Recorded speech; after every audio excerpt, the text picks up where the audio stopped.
If you have been watching this channel for any length of time, you know that this is my favorite camera.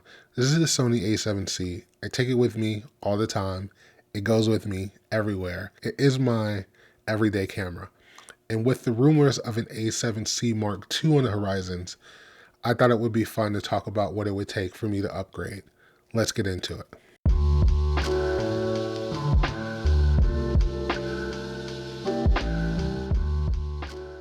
All right, so I'm Jamil. This is a boy named Jamil. Thank you guys for being here. Like and subscribe.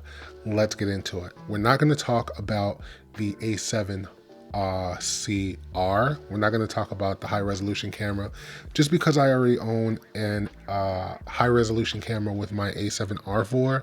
And I'm really happy with that camera. I'm not upgrading that camera anytime soon.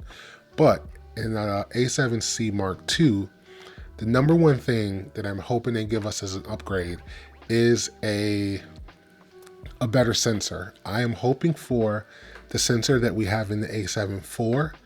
I would be really happy if they gave us the sensor that they put into the ZV-E10 or the Sony ZV-E1 actually, because I really want that 10-bit color.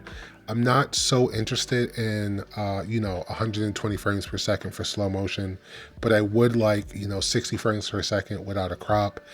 And then I really want to be able to have that better low light sensitivity. As you guys have heard me talk about a lot, I like to go out and shoot at night, and just being able to push that sensor up into, those high ISOs and still have it, be able to be usable, that really excites me. So I'm really hoping for that low light sensitivity. I'm really hoping for that 10-bit color because I really love the color that I get out of my A7 IV.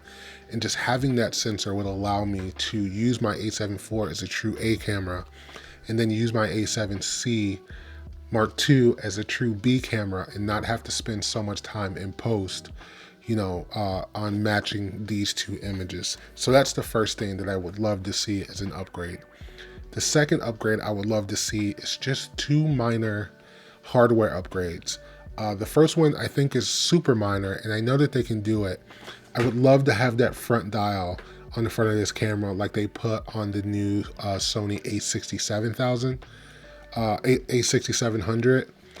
Not having this dial has been the bane of my relationship with this camera, and I would really like to see Sony put it on there. So that's minor. The other thing is I would really, really love to have that that articulating screen that they gave us on the A7R5. Listen, I love going out and shooting street, but the thing that I hate about this camera when I'm doing that is how this screen folds out. It really increases the footprint of this camera. I would love it if I could just, tilt it up when I'm shooting street and be able to hold it low. That allows me to get my line straight. It allows me to be a little bit more inconspicuous when I'm shooting. And so I would love that. But I also know the importance of being able to have that screen open up when I'm shooting, portraits in portrait mode, and more importantly, when I am making video for Reels or TikToks or anything like that. So I would like to keep that, but with the added functionality of being able to tilt it up.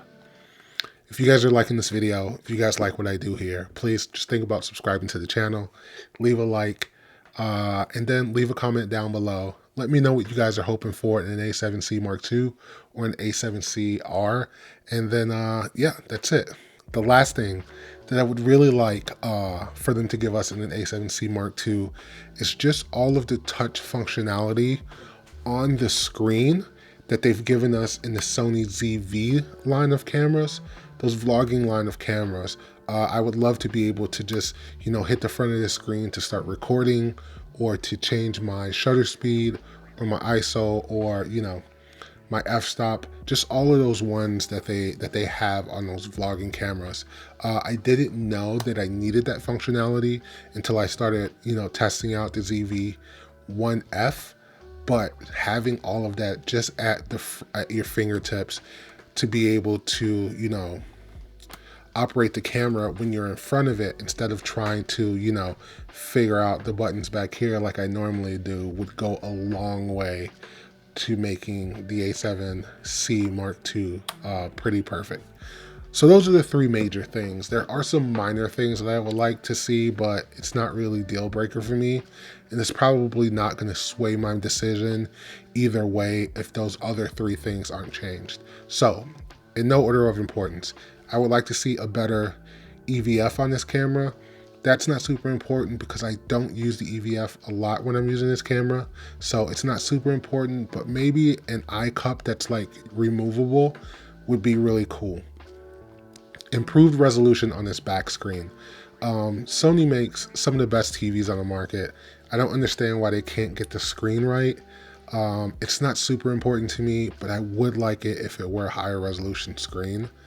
And then the last thing that I would like is for them to change this button, get rid of this button and give us like the dial that they gave us on the A7 IV. I think that would allow me to map my ISO to this and just be able to control all three with these scroll reels up top.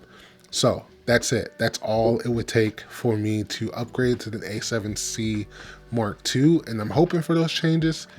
It would really go a long way. Oh, actually the last thing I would love for them to be able to do, and again, it's not something that would make me change, you know, if those other three things, but I would like to see the new memory card slot. I would like to see that dual memory card slot where you can use either memory card, because I would like to be able to use the faster Type A cards on this one. And so that's another thing, but it's not super important, just something I thought of last minute.